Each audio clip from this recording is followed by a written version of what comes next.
ये आकाशवाणी है। कोविड-19 विशेष कार्यक्रम के अंतर्गत प्रस्तुत है कोरोना वायरस संक्रमण की वर्तमान स्थिति पर चर्चा, जिसे प्रस्तुत कर रहे हैं आकाशवाणी संवाददाता सिद्धार्थ सिंह।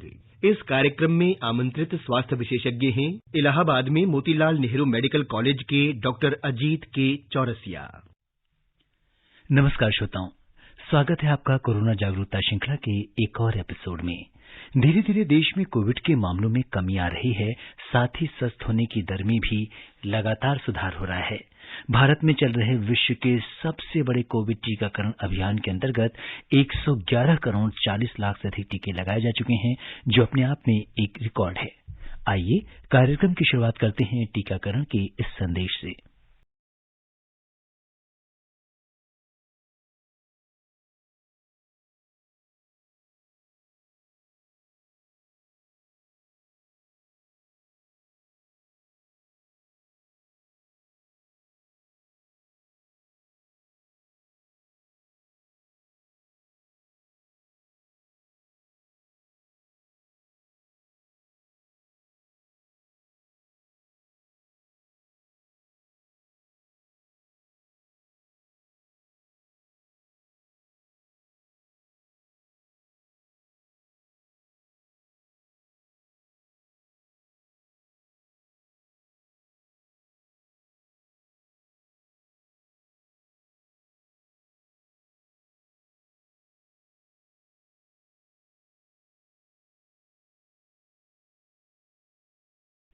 जी हाँ, टीके से बचा है देश, टीके से बचेगा देश। अगर अभी तक आपने कोविड का टीका नहीं लगवाया है तो आप जरूर लगवाएं।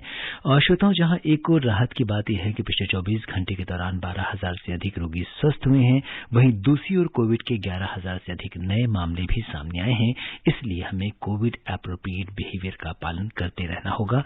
श्रोताओं, कोरोना और उसकी वैक्सीन के साथ ही आपके स्वास्थ्य से जुड़ी समस्याओं से जुड़े तमाम सवालों का जवाब देने और इस पर चर्चा करने के लिए आज के इस विशेष फोन इन कार्यक्रम में हमारे साथ जुड़ चुके हैं मोतीलाल नेहरू मेडिकल कॉलेज प्रयागराज में associate professor doctor Ajit Kumar Chaurasia.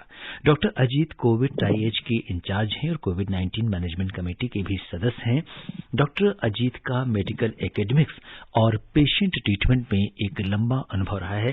Doctor Ajit, नमस्कार, कार्यक्रम में आपका स्वागत है। नमस्कार सिद्धार्थ जी, धन्यवाद मुझे दोबारा इस कार्यक्रम में आमंत्रित करने के लिए। और डॉक्टर अजीत, जैसे कि हम देखें कि देश ने 111 करोड़ से ज्यादा कोविड वैक्सीनेशन डोज लगाकर एक इतिहास रचा है, तो सबसे पहले कार्यक्रम की शुरुआत में हम आप जैसे स्वास्थ्य कर्मियों को बधाई देते हैं जिन्होंने इस अभियान से जुड़कर लोगों को वैक्सीन लगवाने के लिए प्रेरित किया और उनकी सभी शंकाओं और भ्रांतियों को दूर किया, ताकि आज हम इस मुकाम पर आ गए हैं। क्या कहेंगे? जी, इसमें स्वास्थ्य कर्मियों के साथ आपने बिल्कुल ठीक कहा, लेकिन स्वास्थ्य कर्मियों के साथ साथ मीडिया कर्मी, हर तरह के print media, news media, electronic media और आपका रेडियो, इन सब ने भरपूर प्रयास किया, जिसकी वजह से हम लोग आज 111 करोड़ टीकाकरण के लक्ष्य को पा सके हैं। इसके लिए पूरे देशवासी बधाई के पात्र हैं। जिन्होंने वैक्सीन लिया है वो सब बधाई के पात्र हैं। जी, और डॉक्टर अजीत, अभी भी अगर हम वैक्सीनेशन की दोनों डोजेस की बात करें तो एक बड़ा तबका ऐसा है जिनकी अभी सेकेंड डोज ड्यू हो चुकी है, लेकिन चूंकि कोविड के केसेस काफी कम हैं तो लोग ये सोचकर थोड़े लापरवाह हो रहे हैं कि अभी तो कोविड कुछ है नहीं, तो हम दूसरी डोज अभी नहीं लगवाते हैं। तो ऐसे लोगों से आप क्या कुछ कहेंगे? जी, मेरा सबसे विनम्र निवेदन है, अनुरोध है कि जिन लोगों ने भी पहली डोज वैक्सीन की ली है और उनकी दूसरी डोज लगनी है, वो जरूर जाएं और अपनी दूसरी डोज लगवाएं। इसमें दो पहलू हैं। एक तो ये कि केसेस कम हो रहे हैं, कुछ लोग शायद इसलिए नहीं जा रहे हैं, और दूसरे कुछ लोग ऐसे हैं जिनको पीछे कोविड हुआ था तो वो बार बार एंटीबॉडी टेस्ट वगैरह करा करके देखते रहते हैं कि अभी तो मेरा एंटीबॉडी ठीक है और अभी मैं नहीं लगाऊं। बार बार इस तरह के सवाल पूछते हैं कि क्या मुझे कितने अंतराल पे ले लेना चाहिए, बीच में पहली डोज के बाद कोविड हो गया था, अब क्या करें। तो ऐसे सारे ही लोग irrespective of antibody level, irrespective कि उनको कब कोविड हुआ था पहले, अगर उनकी दूसरी डोज ड्यू है तो अपने अपने परिवार, समाज और देश के हित में सबको जाकर के समय से वैक्सीन लगवा लेना चाहिए। इसके लिए हम समस्त स्वास्थ्यकर्मी ऐसे सारे लोगों से अनुरोध करना चाहेंगे। जी। और डॉक्टर अजीत, अगर हम देखें तो इस समय मौसम में तेजी से बदलाव हो रहा है और बदलते मौसम में बहुत सारी बीमारियां अपने पांव पसार रही हैं, जिनमें डेंगू की अगर हम बात करें, मलेरिया, फ्लू, ये सब बहुत तेजी से फैल रही हैं। ऐसे में आपसे जानना चाहेंगे कि सबसे पहले हम बात करेंगे मौसमी बुखार या फ्लू के बारे में, इसका क्या लक्षण है और हम कैसे बचाव कर सकते हैं इससे? जी, देखिए सिद्धार्थ जी, इसमें जब भी मौसम में बदलाव आता है, खास करके ये दीपावली के टाइम पे जब ये ट्रांसफॉर्मेशन होता है, हम लोग विंटर सीजन में एंटर करते हैं, तो इस समय हर साल ये नियमतः फ्लू का सीजन होता है। और चूंकि रात में ठंड होती है, दिन में थोड़ा सा धूप के खिली हुई धूप होने पे थोड़ी सी गर्मी भी होती है, शारीरिक बदलाव उसको एडजस्ट नहीं कर पाता है, जिसकी वजह से अक्सर इस टाइम में फ्लू बेसिकली वायरल इलनेस ही है। जो हम लोग बाकी वायरसेस जानते हैं, ये भी एक वायरल, लेकिन ये सामान्य वायरल इलनेस की श्रेणी में आता है। ज्यादातर लोगों को सर्दी, जुकाम, रनिंग नोज, थोड़ा बहुत नाक में कंजेशन, हल्की फुल्की खांसी और ये समस्याएं रहती हैं। और कभी कभी बुखार के साथ भी अकम्पनिंग होता है। सामान्य फ्लू को गंभीर फ्लू से हमेशा अलग दृष्टिकोण से जरूर देखना चाहिए। डॉक्टर अजीत, यहाँ पे एक बड़ी समस्या ये है कि बहुत सारे लोग सामान्य फ्लू होने पर अपने आप ही जो पहले एंटीबायोटिक खा चुके हैं उसका प्रयोग करने लगते हैं, एंटी एलर्जिक लेने लगते हैं और अपने खुद से उसका पूरा ट्रीटमेंट स्टार्ट कर देते हैं, जिसकी वजह से जो एंटीबायोटिक रेजिस्टेंस एक बहुत बड़ी समस्या है आजकल मेडिकल साइंस में, इसके बारे में आप उन लोगों से क्या कहेंगे? यूजुअली जो ये फ्लू होते हैं वायरल इलनेस के जरिए होते हैं और वायरल इलनेसेस में एंटीबैक्टीरियल ड्रग्स का, जो एंटीबायोटिक ड्रग्स का बहुत ज्यादा रोल नहीं होता। अगर मरीज इम्यूनो कॉम्प्रोमाइज्ड है, कोई पेशेंट है, डायबिटिक है या किसी और गंभीर रोग से पीड़ित है, तो वैसे लोगों में कोई सेकेंडरी इन्फेक्शन न हो, उन लोगों को एंटीबायोटिक लेनी चाहिए। अदरवाइज सामान्य फ्लू में जो सिंपल पैरासीटामॉल और एंटी एलर्जिक दवाओं से ही काम चलाना चाहिए और बिना सलाह के एंटीबायोटिक्स के लिए नहीं जानी चाहिए। क्योंकि और अगर जा भी रहे हैं, अगर एंटीबायोटिक्स के लिए गए हैं, तो एटलीस्ट उसका जब भी कोर्स जैसा बताया गया हो, जैसा प्रिस्क्राइब्ड हो, उसको पूरा करें। क्योंकि बीच में अधूरा छोड़ने पर ये एंटीबायोटिक रेसिस्टेंस होने के चांसेस ज्यादा रहते हैं। जी। और डॉक्टर अजीत, इस समय डेंगू भी काफी तेजी से अपने पैर पसार रहा है और आपसे जानना चाहेंगे कि एक आम फ्लू और डेंगू में क्या अंतर है, इसके क्या लक्षण हैं, कैसे हम पता कर सकते हैं कि इस व्यक्ति को डेंगू है और क्या इसके लिए कोई डायग्नोस्टिक कंफर्मेटरी टेस्ट भी है? जी, एक बड़ा ही अच्छा विषय आपने चूज किया है, क्योंकि इस समय डेंगू का प्रकोप बहुत ज्यादा है। और सामान्य फ्लू और डेंगू में जो मोटा मोटा जो सबसे बड़ा डिफरेंस है वो ये है कि जो सामान्य फ्लू होता है उसमें बुखार के साथ नॉर्मली रेस्पिरेटरी ट्रैक्ट के कुछ लक्षण आते हैं। रेस्पिरेटरी ट्रैक्ट के लक्षण मतलब सर्दी, जुकाम, खांसी, ये चीजें अक्सर जुड़ी हुई होती हैं, तो ये फ्लू के तरफ जाता है। जबकि अगर डेंगू का बुखार होगा तो इसमें बुखार का ग्रेड जो होगा वो सामान्य फ्लू के अपेक्षा ज्यादा होगा। 102, 103 डिग्री के 104 डिग्री तक बुखार आता है। इसमें आने वाला बुखार तेज परसिस्टेंट बुखार होता है, साथ में बदन में दर्द, क्योंकि इसका दूसरा नाम बोन ब्रेकिंग फीवर है। जैसे डेंगू का इसको हड्डी तोड़ बुखार भी कहते हैं। तो इसमें ज्वाइंट पेन, मसल पेन बहुत ज्यादा होता है और साथ में शरीर में जकड़न और कमजोरी बहुत ज्यादा लगती है। एक और खास जो ध्यान रखना चाहिए, अक्सर पेशेंट को खाने में स्वाद नहीं आता। टेस्ट अल्टरेशन अगर हो रहा है तो ये अक्सर डेंगू की तरफ जाता है। सर में दर्द होना, स्पेशली फ्रंटल एरिया में सर के आगे के हिस्से में दर्द होना, ये डेंगू की तरफ इंडिकेट करता है। और अगर आसपास के एरिया में डेंगू फैला हुआ है तो जरूर डेंगू के बारे में सोचें और जांच कराएं। जांच में इसमें हम लोग एलाइजा टेस्ट करते हैं, जिसमें एक एंटीजन और एंटीबॉडी टेस्ट के जरिए अर्ली फेजेज में पता कर सकते हैं और उसके हिसाब से हम लोग प्रिकॉशन ले सकते हैं। जी। और जैसे अगर आज की डेट में जिसको भी डेंगू होता है, चूंकि डेंगू के बहुत सारे सीवियर केसेस लोगों ने देखे हुए हैं, तो एक डर सा लगता है, लोग जल्दी से घबराहट में जल्दी अपना प्लेटलेट्स टेस्ट कराने लगते हैं और रोज ही कराते हैं। तो ऐसे में प्लेटलेट्स की मॉनिटरिंग हमें कितनी आवश्यक है और कितने अंतराल के बाद हमें प्लेटलेट्स का टेस्ट कराना चाहिए?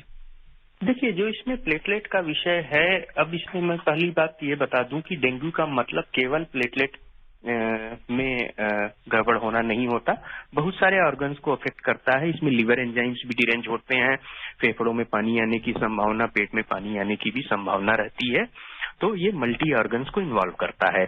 अब जहां तक बात प्लेटलेट का है, तो जो डेंगू का बुखार है इसको हम नॉर्मली 3 फेज में बांटते हैं। पहला होता है फेब्राइल फेज, जिस समय पहले शुरू के 3 से 5 दिन बुखार का फेज होता है, जिसको हम लोग फीवर वाला फेज बोलते हैं। इस फीवर वाले फेज में नॉर्मली शुरू के 3 दिन बहुत ज्यादा प्लेटलेट नहीं गिरता है। सेकेंड फेज होता है क्रिटिकल फेज, वो 3 से 8 दिन या 9 दिन के समय तक रहता है। ये फेज जो होता है, इसमें प्लेटलेट की मॉनिटरिंग करना बहुत इंपॉर्टेंट होती है जी। तो कई बार ऐसा होता है कि बुखार 3 दिन आया, उसके बाद बुखार ठीक हो गया, तो व्यक्ति को लगता है कि साहब बुखार तो ठीक हो गया, अब मुझे कुछ नहीं करना है। जबकि होता ये है, एज ए डॉक्टर हम तब डरते हैं जब बुखार मरीज का ठीक हो जाता है, तब वो क्रिटिकल फेज में लैंड अप करता है और वो चौथे से लेके 9वें दिन तक उस समय उसके प्लेटलेट गिरने की संभावना रहती है। तो ऐसे में वो लोग जिनका प्लेटलेट अगर किसी का 1 लाख के ऊपर बना हुआ है, तो वो तीसरे दिन करा सकते हैं कि 2 दिन छोड़ के तीसरे दिन देखें। लेकिन अगर किसी का प्लेटलेट 1 लाख के नीचे चल रहा है, तो फिर ये रहता है कि भाई अगर चौथे से तो 4th to 8th डे के बीच में है, तो उसमें यह है कि डेली टेस्ट करा के देख लें। उसमें भी अगर 40,000 के ऊपर जब तक प्लेटलेट है, कोई घबराने, कोई चिंता की बात नहीं है। डेंगू का मुख्य इलाज है कंप्लीट रेस्ट करना, पूरी तरह रेस्ट करना, और लिक्विड का इंटेक मतलब तरल पदार्थ का सेवन खूब करें, क्योंकि भूख कम लगती है। तो अगर पानी की मात्रा शरीर में एडिक्वेट है, रेस्ट पूरा कर रहे हैं, तो प्लेटलेट 90% लोगों में कुछ भी जरूरत नहीं पड़ती है। वो लोग जिनका प्लेटलेट 20,000 के नीचे जाता है, केवल उनको ट्रांसफ्यूजन की जरूरत होती है, वो भी तब अगर उनको कहीं से ब्लीडिंग हो रही है। और अगर ब्लीडिंग नहीं हो रही है तो 10,000 प्लेटलेट आने तक इंतजार किया जा सकता है। लेकिन केवल प्लेटलेट से निर्णय न लें, संबंधित क्षेत्र में अपने आसपास जो भी चिकित्सक है उनको कंसल्ट करें, क्योंकि इसमें ब्लड प्रेशर भी देखना है, यूरिन आउटपुट भी देखना है, ये लिवर में भी गड़बड़ कर सकता है, किडनी में भी गड़बड़ कर सकता है, तो बाकी पैरामीटर्स भी देख करके इलाज करना है। केवल प्लेटलेट पर आंख बंद करके प्लेटलेट के हिसाब से न चलें। जी। और डॉक्टर अजीत, अगर इस समय हम देखें तो मौसम में जो कि बदलाव हो रहा है और वातावरण में प्रदूषण की मात्रा काफी बढ़ गई है, जो एयर क्वालिटी इंडेक्स है वो भी काफी डेंजर जोन में चल रहा है। तो दिल्ली जैसे महानगर और दूसरे क्षेत्रों में काफी प्रदूषण इस समय बढ़ा हुआ है। ऐसे में जो सांस के मरीज हैं या जो एलर्जी या एस्थमेटिक पेशेंट्स हैं, उनके लिए आपकी क्या सलाह होगी? जी, ये देखिए, जब भी विंटर्स का टाइम आता है, 2 तरह के रोगियों की संख्या बढ़ती है। एक जो सांस संबंधित रोगी हैं, जिसमें अस्थमा है, जिनको सीओपीडी है, ये बढ़ता है। इनमें एक्यूट एक्सेसरबेशंस होते हैं, मतलब बीमारी बीच बीच में अटैक्स करती है। एलर्जिक अस्थमा है। दूसरे जो हृदय रोगी होते हैं, ठंड बढ़ने के बाद ब्लड प्रेशर राइज की समस्या आती है और अक्सर हार्ट की समस्याएं आती हैं। तो ये दोनों ही वर्ग को सावधान रहने की जरूरत है। और जो ये हमने कोविड में मास्क कल्चर डेवलप किया है, मास्क लगाना सीखा है, अगर हम उसको अभी भी उपयोग में रखेंगे तो वो हमें इन एलर्जिक समस्याओं से भी उतना ही बचाएगा जितना इसने हमें कोविड वायरस से बचाया। कोरोना वायरस से जो बचाव की प्रक्रिया थी, वो बाकी एलर्जिक कंडीशन में भी बचाव के लिए बराबर की कारगर है। इसलिए हमें मास्क लगाना है, बाहर निकलने पे मुंह ढक के रखना है। अगर ठंडी जगहों में जा रहे हैं तो भी कोशिश करें मुंह ढक के जाएं, तो हम इनको निमंत्रण देने से, इन बीमारियों से बचे रहेंगे। और डॉक्टर अजीत, एक चीज और है कि अगर जैसे त्योहार अभी खत्म हुए हैं, दीपावली और दूसरे छठ की बात हम करें, तो इसके बाद कई बार जो शुगर के पेशेंट्स हैं उनमें जो है लेवल काफी बढ़ जाता है, क्योंकि खान पान में थोड़ी लापरवाही हो जाती है। तो क्या इस तरह के केसेस आपके पास आ रहे हैं, और ऐसे में जब लेवल बढ़ता है तो किस तरह की प्रिकॉशंस रखनी चाहिए? जी, फेस्टिवल्स तो देखिए आते रहते हैं, और पूरे साल हम लोग तो उत्सव धर्मी देश के लोग हैं, तो हमारे यहाँ हर समय कुछ न कुछ उत्सव होते रहते हैं। और इसमें खास करके दीपावली, होली और ये सब पर्व तो मिठाई वाले पर्व हैं जी। तो इसमें इसके बाद अक्सर जो भी पेशेंट आते हैं हम लोगों के पास जो डायबिटीज संबंधित है, अब कल वर्ल्ड डायबिटीज डे भी है जी। बहुत सही समय पर आपने इसकी चर्चा करी। तो विश्व ये मधुमेह दिवस, तो हम लोग सबसे अपील यही करेंगे कि ठीक है, खान पान में नियंत्रण अपना जारी रखें, क्योंकि अगर खाने पीने में नियंत्रण में बदलाव आएगा तो जरूर उससे आपके ब्लड शुगर लेवल में फ्लक्चुएशंस आएंगे, ऊपर नीचे होगा। तो ध्यान रखें, वॉकिंग जो फिजिकल एक्टिविटी हम लोग कहते हैं, चलने को प्रमोट करते हैं, वो जरूर करें। और कोशिश करें कि अतिरिक्त जो हाई कार्बोहाइड्रेट डाइट वाली जो चीजें हैं उसको खाने से बचें। और अगर बढ़ता है शुगर, अगर खा लेते हैं, तो ऐसे में अपने चिकित्सक से सलाह लें और जो भी शुगर की दवाइयां हैं उनका थोड़ा बहुत जो डोज में मॉडिफिकेशन है वो कर लें। थोड़ा बहुत डोज बढ़ानी है तो बढ़ा लें, और फिर जब अपना डाइट नियंत्रित हो जाए तो उसके हिसाब से कम कर लें। और जो श्रोता हमसे अभी भी जुड़े हैं उन्हें बता दें कि कोरोना जागरूकता श्रृंखला के आज के इस विशेष कार्यक्रम में हिस्सा ले रहे हैं मोतीलाल नेहरू मेडिकल कॉलेज प्रयागराज में मेडिसिन डिपार्टमेंट में associate professor doctor Ajit Kumar Chaurasia. आप भी इस कार्यक्रम में हिस्सा ले सकते हैं। हमारे स्टूडियो के टोल फ्री नंबर 1800-115767 और दूसरा नंबर है 011-233-14444 पर आप फोन कर अपने स्वास्थ्य संबंधी सुझाव जो हैं वो हमारे एक्सपर्ट से ले सकते हैं। और आज के हमारे पहले कॉलर थाने से गुरुनाथ जी हैं। गुरुनाथ जी नमस्कार, स्वागत है आपका कार्यक्रम में। जी सर नमस्कार। जी बताइए गुरुनाथ जी, क्या जानना चाहते हैं आप? सर मैं जानना चाहता हूँ सर अभी 111 करोड़ अपने वैक्सीनेशन हो चुका है जी। सर कुछ लोगों को एक गलत फहमी हो गई है कि अभी कोरोना तो चला गया। कितने लोग तो ऐसे मैं पूछता हूँ तो वो पहला डोज उन्होंने लिया है जी, दूसरा डोज कब लोगे, तो बोलते अभी क्या जरूरत है, अभी तो कोरोना चला गया। एक्चुअली लोगों में, बहुत सारे लोगों में अवेयरनेस नहीं है कि कोरोना अभी तक हमारे देश में है, केसेस आ रहे हैं, भले कम आ रहे हैं, लेकिन वो मास्क नहीं पहन रहे, 2 गज की दूरी नहीं रख रहे। और मेरा दूसरा सवाल ये है सर, ये जो दूसरा डोज सबको लग जाएगा तो हम और सुरक्षित तो हो जाएंगे, क्या हम इससे विजय पा लेंगे सर? जी बिल्कुल। डॉक्टर अजीत, जैसा कि हम बात कर रहे थे कि अभी भी लगभग जो सरकार के आंकड़ों को देखें तो 12 करोड़ लोग ऐसे हैं जिनका सेकेंड जो वैक्सीनेशन है वो ओवरड्यू है। तो आप कितना महत्वपूर्ण होता है, कितने ज्यादा प्रोटेक्टेड होते हैं जब हम दोनों डोज ले चुके होते हैं कोविड वैक्सीन की? देखिए, जब ये जरूरी है कि जिन लोगों ने भी दूसरी डोज नहीं लगवाई है वो जरूर लगवाएं। और दूसरी डोज लगने के बाद प्रोटेक्शन का जो परसेंटेज है वो फर्स्ट डोज की अपेक्षा लगभग 50% बढ़ जाता है। अगर फर्स्ट डोज के बाद 40% प्रोटेक्शन है तो सेकेंड डोज के बाद वो 80%, ऐसा मान के चल सकते हैं कि लगभग प्रोटेक्शन रेट डबल हो जाता है। तो उसको ध्यान में रखते हुए सबको लगवाना है। अभी भी लगभग 10,000 केसेस रोज आ रहे हैं जी, जो कि एक बड़ा आंकड़ा है। और इसके लिए ये मान लेना कि ये खत्म हो जाएगा। जब हम लोगों के देश में पहला केस आया था तो हम लोग कितने भयभीत थे, और अब हम लोग 10,000 को ये समझ रहे हैं कि केस खत्म हो गए हैं, तो ये हमारी गलत धारणा है और बचना है। रह गई बात, जैसे कि हम लोगों ने कुछ बीमारियों पे पीछे विजय पाई है जी, जैसे एक उसमें 2 एग्जाम्पल लेना चाहूंगा। एक स्मॉल पॉक्स का, जिसको हम लोग इरेडिकेट कर पाए थे कि दुनिया से खत्म हो गया वो इसलिए कि उसका वैक्सीनेशन हुआ और उससे खत्म हो पाया। और दूसरा जो हम लोग पोलियो मुक्त हुए हैं, उसमें भी देखिए कि पोलियो मुक्त होने के बाद वो भी एक वायरल इलनेस है, और रिपीटेड डोजेस अभी भी बच्चों को पल्स पोलियो अभियान के तहत वो हम लोग लगातार वैक्सीनेशन करते रहते हैं। तो ये एक सतत प्रक्रिया है, और इस एक सतत प्रक्रिया में हो सकता है सेकेंड डोज कंप्लीट होने के बाद फिर कुछ ऐसा प्रावधान आए जिसमें हम लोग बूस्टर डोजेस के बारे में जाएं, ताकि हमारी इम्यूनिटी उस रोग से लड़ने के लिए हमेशा बनी रहे। वायरस में परिवर्तन होता रहता है, उसको ये मान न लिया जाए कि वो खत्म हो गया है। कभी भी उसमें म्यूटेशंस होंगे, कभी भी उसमें एंटीजेनिक शिफ्टिंग होगी, ड्रिफ्टिंग होगी, तो वो अलग अलग स्वरूप में आता रहेगा।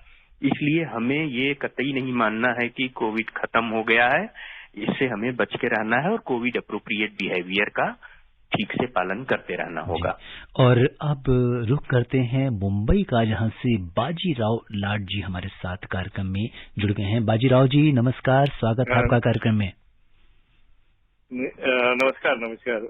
जी बताइए क्या जानना चाहते हैं? मुझे मैं जो प्रश्न पूछने वाला था उसका उत्तर डॉक्टर जी ने अभी दिया मुझे। जी। जो पोलियो का उदाहरण था जी वही मैं पूछने वाला था, मगर डॉक्टर जी ने तो पहले ही उत्तर दे दिया। जी बिल्कुल, क्योंकि तो एक बहुत बड़ा एग्जाम्पल है हमारे सामने। इसी तरह हमारा जो देश का जो प्रचार है जी वो चलते रहे, क्योंकि जनमानस तक जब तक ये प्रचार नहीं जाएगा पोलियो की, जैसे हमने पोलियो को हद्दपार किया है उसी तरह इस कोविड को भी हद्दपार करना है। जी बिल्कुल बाजीराव जी, आपकी ये जो आपका जो संदेश है ना, देखिए पूरे देश से एक तरह से हम कहते हैं लोग जुड़ते हैं। कहाँ आप मुंबई से बोल रहे हैं, हमारे डॉक्टर जो एक्सपर्ट हैं वो प्रयागराज से जुड़े हुए हैं, हम दिल्ली से बोल रहे हैं। तो इस तरह से पूरे देश जब एक आवाज में एक साथ आगे आएगा तो निश्चित तौर पर हम कोविड जैसी बीमारियों पर दोबारा से विजय पाएंगे। मोदी जी के राज में सारा भारत एक। जी बिल्कुल, निश्चित तौर पर उदाहरण है मोदी जी ने जो काम किया है।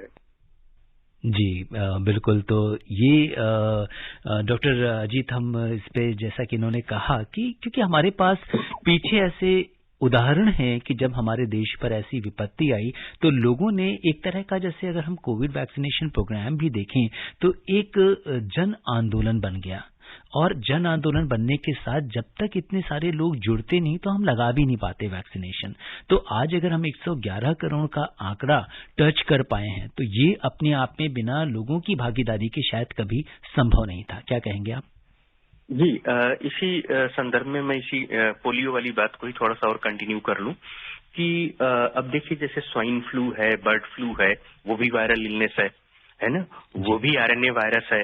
और उसके लिए भी देखिए हम लोगों को वैक्सीनेशन जो है, हमें हर साल जब भी स्वाइन फ्लू आता है, बर्ड फ्लू आता है, फिर हम पूरा कैंपेन चलाते हैं, फिर हम वैक्सीनेशन स्टार्ट करते हैं। तो उसी तरह किसी भी बीमारी से लड़ना है वो एकजुटता के साथ पूरे देश को, जैसा कि वो अपने अभी मुंबई से बोल रहे थे कि पूरे सबको मिलके ये लड़ाई लड़नी होगी। और 111 करोड़ बहुत बड़ी उपलब्धि है हम लोगों के लिए, और इसको हम लोग पूर्ण वैक्सीनेशन की तरफ ले जाना है। अभी तो बच्चों के वैक्सीनेशन बाकी हैं, अभी मतलब प्राइमरी स्टेजेस में हैं, उनको भी वैक्सीनेट करना है, तब कहीं जाकर के हमारा ये ड्राइव पूर्ण होगा। जी बिल्कुल। और अब रुक करते हैं हरियाणा में हिसार का, जहां से राजेंद्र जी कार्यक्रम से जुड़ गए हैं। राजेंद्र जी नमस्कार, बहुत बहुत स्वागत कार्यक्रम में। नमस्कार सिद्धार्थ जी, और जी डॉक्टर साहब को भी नमस्कार। जी जी नमस्कार जी राजेंद्र। मैं ये डॉक्टर साहब से जानना चाहता हूँ कि कोरोना होने के बाद भूख थोड़ी सी या बढ़ने लगती है तो कुछ मन ऐसा करना खाने को करता है, तो उसमें क्या सावधानी बरतें हैं? और डॉक्टर साहब से और मैं सभी सिद्धार्थ जी की टीम से और सभी से कहूँगा, आपकी वाणी और आपका जो लहजा है वो भी हमें कोरोना में बहुत लाभ दिया है। इसके लिए शुक्रिया अदा करना चाहता हूँ सिद्धार्थ जी का और सभी टीम का। जी राजेंद्र जी बहुत बहुत धन्यवाद। और आपको बता दें कि जब से कोविड शुरू हुआ हम इसके 535 से ज्यादा एपिसोड इस समय कर चुके हैं, और ये एक लंबी यात्रा रही है। और ये यात्रा भी तभी संभव हो पाई जब आप जैसे श्रोता पूरे देश से जुड़े और इस कार्यक्रम के माध्यम से मिली जानकारी को न सिर्फ आपने अपनाया बल्कि उसे दूसरे लोगों को भी जागरूक करने में सहायता की। तो जब इस तरह की एक चेन, एक कड़ी बनती है तो कहीं जाकर डॉक्टर अजीत ये एक बड़ा महत्वपूर्ण कार्यक्रम, और इसके जरिए जो है तमाम लोग जुड़े और उन लोगों को जरूरी जानकारी पहुंची। जी ये कोविड जो है, इन्होंने खान पान के बारे में कुछ कहा तो उस पे मैं बता दूं कि कोविड का एक बड़ा स्ट्रांग एसोसिएशन संबंध निकल के आया कि कोविड के बाद लोगों में डायबिटीज का प्रिवेलेंस मिला। बहुत सारे लोग जिनको कोविड के पहले डायबिटीज नहीं था और बाद में कोविड के वायरस के कुछ पैंक्रियास पर इफेक्ट आने की वजह से डायबिटीज डेवलप किया, इसलिए खाने पीने में थोड़ा परिवर्तन आया शुरुआत में। अच्छा, तो डॉक्टर अजीत, इसमें वो लोग जिनके अंदर, जिन लोगों ने कोविड के दौरान स्टेरॉइड का काफी ज्यादा प्रयोग किया था, ऐसे केसेस ज्यादा देखने को मिल रहे हैं जहाँ पे डायबिटिक लोग आए हैं? नहीं, ये अकेला देखिए स्टेरॉइड से नहीं था, क्योंकि स्टेरॉइड तो बहुत शॉर्ट कोर्स टर्म में दिया गया, किसी को 10 दिन चल गया, 15 दिन चल गया, किसी ने थोड़ा सा अगर लापरवाही हुई या बहुत अच्छे से गाइडेंस नहीं मिला, लंबे समय तक ले लिया। लेकिन मैं ये बता दूं कि बहुत सी बीमारियां दुनिया में हैं जिनमें हम लोग स्टेरॉइड देते हैं और लंबे समय तक देते हैं। जैसे रूमेटाइड आर्थराइटिस का पेशेंट है, ऑटोइम्यून डिजीज का पेशेंट है, SLE का पेशेंट है, तो उन लोगों को हम लोग ये स्टेरॉइड बहुत लंबे समय तक देते हैं। कोई पेशेंट इसमें साल भर स्टेरॉइड ले सकता है, 6 महीने स्टेरॉइड ले सकता है, पर वो हर स्टेरॉइड खाने वाला डायबिटिक नहीं हो जाता। इसी तरह इसमें ये कहें कि ये केवल स्टेरॉइड की वजह से डायबिटीज कोविड में डेवलप किया, ये पूर्ण सत्य नहीं है। बेसिकली कोविड वायरस बॉडी के डिफरेंट ऑर्गन्स को अफेक्ट करता है। जैसे फेफड़े का हम जानते हैं कि फेफड़े में निमोनिया कर रहा है, उसी तरह और भी ऑर्गन्स में, लिवर में जाके लिवर एंजाइम बढ़ा रहा है, उसी तरह पैंक्रियाज में जाकर के पैंक्रियाटिक बीटा सेल्स को भी डिस्ट्रॉय करता है। तो जिसकी वजह से एक बल्क में बहुत सारे लोगों में डायबिटीज का डेवलपमेंट हुआ। तो उसको केवल स्टेरॉइड से रिलेट न किया जाए, वो एक वायरस का आफ्टर इफेक्ट या पोस्ट वायरल इफेक्ट मान करके चला जाए तो वो ज्यादा उचित होगा। और उसमें अगर डायबिटीज डेवलप किया है तो उसके लिए डायबिटीज एसोसिएटेड बिहेवियर जो है, जो खान पान में बदलाव है, लाइफ स्टाइल मॉडिफिकेशन है, वो फॉलो करना होगा। जी बिल्कुल, आपने बड़ी महत्वपूर्ण जानकारी दी, क्योंकि आम लोगों के अंदर इस तरह की भ्रांति थी कि जिन्हें स्टेरॉइड है शायद उसकी वजह से जो है उसने ट्रिगर कर दिया पैनक्रियाज को और ज्यादा इंसुलिन प्रोड्यूस कर दिया। लेकिन आपने बहुत अच्छे से इसे समझाया। और अब रुख करते हैं अलवर का, जहां से आरिफ खान जी अपने सवाल के साथ कार्यक्रम से जुड़ गए हैं। आरिफ जी नमस्कार, स्वागत है आपका कार्यक्रम में। नमस्कार सर, मैं आरिफ खान राजस्थान के अलवर जिला से। जी बताएं, क्या जानना चाहते हैं? मैं नेत्रहीन हूँ जी। तो डॉक्टर साहब से मेरा सवाल है कि सर जैसे अभी टीका लग रहे हैं सर जी, हम कहाँ जाए टीका लगवाने के लिए सर? जी डॉक्टर अजीत क्या कहना चाहेंगे? अब तो घर घर जाने का भी प्रोग्राम बन चुका है। हाँ जी बिल्कुल है। अभी कुछ सरकार के तरफ से, अब हम बाकी स्टेट गवर्नमेंट वाइज पॉलिसी तो नहीं जानते, लेकिन जैसे हम लोग के यहाँ उत्तर प्रदेश में है, यहाँ पर कुछ एडवाइजरी हेल्थ सेक्टर को आई है कि ट्रैक करके, ट्रेस करके हर गांव के लेवल तक, PSC CSC के छोटे छोटे लेवल पर जाकर के ट्रेस करके जो लोग वैक्सीनेटेड नहीं है उनको वैक्सीनेट किया जाए। तो अपने जो जहाँ पे भी ये रहते होंगे ये अलवर में जी, तो ये एक बार वहाँ पे जो नियर बाई इनके घर में और लोग जो एक्टिव मेंबर्स हैं वो पता कर सकते हैं कि नियर बाई जो नियरेस्ट केंद्र है वो कहाँ पर, और वो इनरोल करके इनको लगवा सकते हैं टीका इस तरह का। जी, क्योंकि अब तो ये है कि घर घर तक पहुंचना है और हर घर पे जाकर के वैक्सीनेट करेंगे तभी सारे लोग वैक्सीनेट हो पाएंगे। जी बिल्कुल, जैसा कि घर घर तक पहुंचना है और हर एक व्यक्ति को वैक्सीनेशन कराना है। और इस समय बहुत सारे ग्रुप भी एक्टिव हैं, सरकार भी बहुत सारे प्रयास कर रही है कि कोई भी व्यक्ति छूटे ना, हर एक व्यक्ति तक ये जो वैक्सीनेशन प्रोग्राम है वो पहुंचे और उसे वैक्सीनेट किया जाए। और अब समय इजाजत नहीं दे रहा कि हम इस चर्चा को आगे बढ़ाएं। चलते चलते डॉक्टर अजीत, आप आकाशवाणी के श्रोताओं को क्या कुछ हेल्थ टिप्स देना चाहेंगे? बहुत सारे विषयों पे हम लोगों ने चर्चा की और इसमें कोविड और नॉन कोविड इश्यूज पे भी बात की। तो मैं ये कहूंगा कि देखिए आजकल जो है, चूंकि कल वर्ल्ड डायबिटीज डे है, तो मैं सबसे आग्रह ये करूंगा कि जो कि बहुत बड़ी बीमारी है आज की डेट में और बहुत सारे लोग हिडन डायबिटीज के केसेस रह गए हैं, तो मेरा अनुरोध रहेगा कि जो भी लोगों को कुछ भी मौका मिलता है तो अपना ब्लड शुगर जरूर जांच कराएं। अगर उनके अंदर छिपा हुआ कुछ डायबिटीज का है या प्राइमरी स्टेज का है तो वो करें। और अगर टेस्ट नहीं भी करा पा रहे हैं तो कम से कम हेल्दी लाइफ स्टाइल अडॉप्ट करें। जी बिल्कुल, अच्छे से रहें, वॉकिंग को प्रमोट करें। हर आदमी को 4000-5000 कदम रोज चलना है, बैठने की हैबिट से दूर रहें। जी, और डॉक्टर अजीत आपने जी जो भी हमारे श्रोताओं को हेल्थ टिप्स दी है और वर्ल्ड डायबिटीज डे के एक दिन पहले आपने जो बोला है, तो हमारे बहुत सारे ऐसे लिसनर्स होंगे जिन्होंने बहुत दिनों से डायबिटीज का टेस्ट नहीं कराया है, तो कल वो निश्चित तौर पर इस डे के दिन जाके वो अपनी डायबिटीज की जांच कराएंगे और हर व्यक्ति स्वस्थ और सुखी रहे। आप इस कार्यक्रम से जुड़े, हमसे चर्चा की, आपका बहुत बहुत धन्यवाद। धन्यवाद, थैंक यू सो मच।